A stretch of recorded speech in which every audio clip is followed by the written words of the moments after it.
नमस्कार, मैं आरडी भारती और आप देख रहे हैं बिहारी सुल्तान। बिहार की राजनीति में एक बड़ा भूचाल आ गया है। रातों रात प्रशांत किशोर कैसे चर्चा में आ गए, ये मूल प्रश्न है। केंद्र सरकार के कैबिनेट के द्वारा जो प्रस्तावित है जातिगत जनगणना बिहार की राजनीति में किसे फायदा पहुंचाएगी, कौन बाजी मार जाएगा। और रही बात ये कि जो कल तक आरजेडी के नेता और भी विभिन्न पार्टियों के नेता प्रशांत किशोर को ये कहा करते थे कि उन्हें प्रशांत किशोर पांडे बोलिए, आज की तारीख में प्रशांत किशोर अपने आप को प्रशांत किशोर पांडे कहने लग गए हैं। वो अपने आप को ब्राह्मण भी कहते हैं। जिस लोभ लालच में प्रशांत किशोर ने जन सुराज के राष्ट्रीय अध्यक्ष एक दलित चेहरा बनाया मनोज भारती को, अब उसमें क्या बदलाव आ जाएगा। बहुत सारी बातों को लेकर हम आपके सामने प्रस्तुत है। अगर आप हमारे चैनल पर नए हैं तो चैनल को सब्सक्राइब कर लीजिए, वीडियो अच्छा लगे तो इसे लाइक कर दीजिए, शेयर कर दीजिए। नीचे काले में सब्सक्राइब लिखा हुआ है। और बड़ी काम की बातें, बड़ी सटीक बातें बिहार की राजनीति में उभर कर आई है। सबसे बड़ी बात यह है, हम एक बार के लिए बोल तो देते हैं, SC ST OBC minorities, Bahujan Samaj, सर्व समाज, और ये कहते हैं कि बहुजन समाज सत्ता तक पहुंचाती है।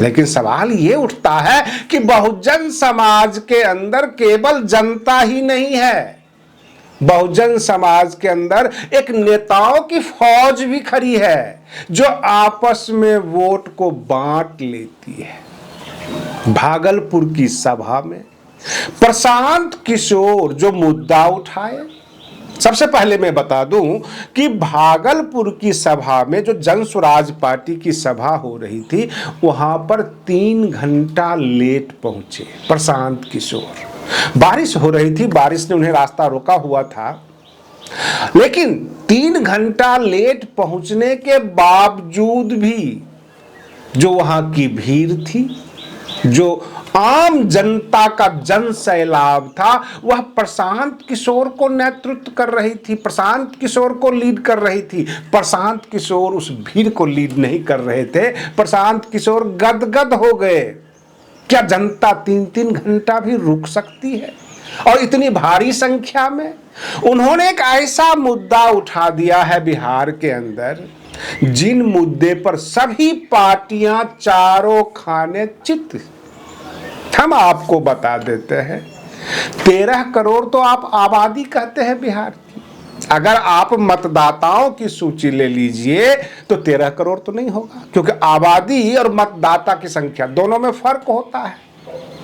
और उन मतदाताओं में किसी भी पार्टी को 1 करोड़ 1.5 करोड़ तो मिलता नहीं है वोट, टोटल बिहार की बात कर रहा हूं। लेकिन बिहार में सारे नेता, सभी पार्टी इस बात को रखते हैं, एससी एसटी ओबीसी माइनॉरिटीज, इनके इतने ग्राफ हैं, इनके इतने परसेंटेज है, इनका इतना वोट बनता है, सब बात करते हैं। लेकिन वह बात कौन करेगा जो हमारे बिहार के मुख्यमंत्री नीतीश कुमार जी ने वायदे किए, और वायदा केवल वायदा ही रह गया, वह पूरा नहीं हुआ। बिहार के 94 लाख लोग जो ईबीसी में आते थे, यहां एससी एसटी ओबीसी माइनॉरिटीज की बात रहने दीजिए, ईबीसी यानी इकोनॉमिकली बैकवर्ड क्लास, आर्थिक रूप से पिछड़ा हुआ समाज, जिनको नीतीश कुमार ने ये वायदा किया कि हम 2-2 लाख रुपया आप लोगों को देंगे। यहां पर ना रोजगार देने की बात आ रही है, ना ये सरकार कह सकती है कि हमारे पास फैक्ट्री नहीं है, हमारे पास अपॉर्चुनिटी नहीं है, बहुत सारी समस्याएं हैं, केंद्र सरकार हमें फंड नहीं दे रही है। सीधे मुंह से इन्होंने कहा कि सरकार के खजाने से इन इकोनॉमिकली बैकवर्ड क्लास को 2-2 लाख रुपये आर्थिक सहायता हम देंगे, ताकि ये कुछ कर सके, रोजगार वगैरह कर सके। 2020 के जो विधानसभा चुनाव था, जब तेजस्वी यादव अपनी चुनावी वायदों में नौकरियां बांट रहे थे, 10 लाख युवाओं को हम नौकरी देंगे, उस वक्त नीतीश कुमार और भाजपा दोनों ने मिलकर कहा था कि हम 25 लाख देंगे। सवाल ये उठता है 10 लाख नौकरी अब प्लस 15 लाख लोगों को रोजगार देंगे, तब रोजगार क्या देंगे? स्किल डेवलपमेंट होगा, आर्थिक सहायता देंगे, बहुत सारी बातें। लेकिन बाद में नीतीश कुमार ने पूरी तरह से कमिटमेंट किया था कि 94 लाख लोगों को 2-2 लाख रुपये देंगे। ये गरीब है, इकोनॉमिकली बैकवर्ड क्लास है। प्रशांत किशोर ने उन्हीं मुद्दे को उठा लिया है। कभी ये जात पात रहने दो, SC ST OBC माइनॉरिटीज की बात नहीं, अब तो आर्थिक रूप से जो पिछड़ी जाती है उसको जो है हम देंगे, 2-2 लाख रुपए देंगे। जो नीतीश कुमार वादा पूरा नहीं कर सके वो हम करेंगे। रही बात ये उनका पीला गमछा, वर्किंग स्टाइल, तौर तरीका, सब के सब सवर्ण वोटों को आकर्षित कर रहा है। अगर टोटल सवर्ण को मिला दे 15%, 15% जिधर झुक जाएगा सत्ता उधर चली जाएगी। अगर आप कहते हैं SC ST OBC माइनॉरिटीज की बात, तो क्या RJD को उसका वोट नहीं जाएगा? क्या जदयू को उनका वोट नहीं जाएगा? और भी पार्टियां हैं, कांग्रेस भी SC ST OBC की बात कर रही है, वहां भी वोट जाएगा, वहां वोटों का बिखराव होगा। और प्रशांत किशोर खुल्लम खुल्ला कहते हैं कि भूमिहार समाज, राजपूत, ब्राह्मण, कायस्थ, जो भी सवर्ण है, सब हमारे पाले में आ जाओ। कहने का मतलब 15% कंसोलिडेटेड वोट जो है एक तरफ जाएगा तो तीसरी ताकत बन जाएगी बिहार की। प्लस उसमें 94 लाख हुए लोग जो आर्थिक रूप से पिछड़े हैं, और जब आर्थिक रूप से पिछड़ों की बात होगी तब जाति की बात नहीं होगी, तब उसमें ब्राह्मण हो, बनिया हो, अथवा शेड्यूल कास्ट हो, शेड्यूल ट्राइब्स हो, OBC हो, सब आ जाएंगे। माइनॉरिटीज के लोग भी आएंगे, क्योंकि आर्थिक रूप से पिछड़ा हुआ तो कोई भी हो सकता है। तो 94 लाख हुआ और बाकी सवर्ण वोट को अपनी तरफ खींच लीजिए।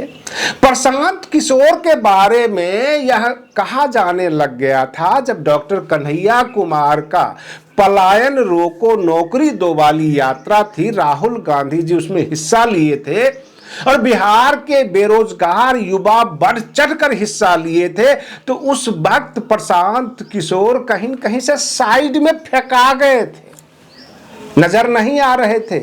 उसके बाद गांधी मैदान में जन सुराज का मीटिंग भी हुआ, वह मीटिंग फ्लॉप हो गया था। आरोप ये लगाए कि पटना प्रशासन ने हमारी गाड़ियों को पटना के अंदर घुसने नहीं दिया गया। ये जो भी बातें हो, लेकिन कुल मिलाकर सच यह है कि प्रशांत किशोर साइड लाइन कर दिए गए थे। कन्हैया कुमार की आंधी में प्रशांत किशोर नजर नहीं आ रहे थे और तेजस्वी यादव भी सकते में आ गए थे। लेकिन सवाल ये उठता है कि अब जो प्रशांत किशोर की जनसैलाब, अभी जो लोग वहां उनके पास पहुंचे हैं, और प्रशांत किशोर ये चाहते हैं कि जातिगत जनगणना हो, SC ST OBC माइनॉरिटीज 1-1% में बट जाएं, 85 के 85% अलग अलग हो जाएं, 1-1%, और हम 15% वाले को अपनी तरफ कर लें।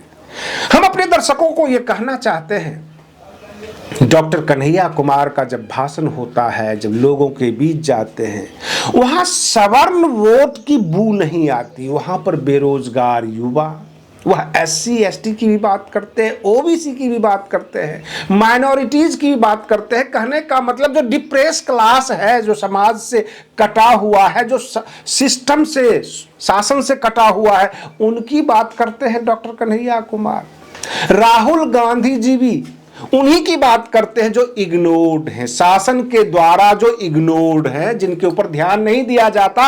राहुल गांधी भी उन्हीं की बात करते हैं। आप उत्तर प्रदेश में चले जाइए, बहन मायावती जी, अखिलेश यादव, ओम प्रकाश राजभर, संजय निषाद, अनुप्रिया पटेल, जितने नेता हैं सबके सब तो SC ST OBC माइनॉरिटीज की ही बात करते हैं।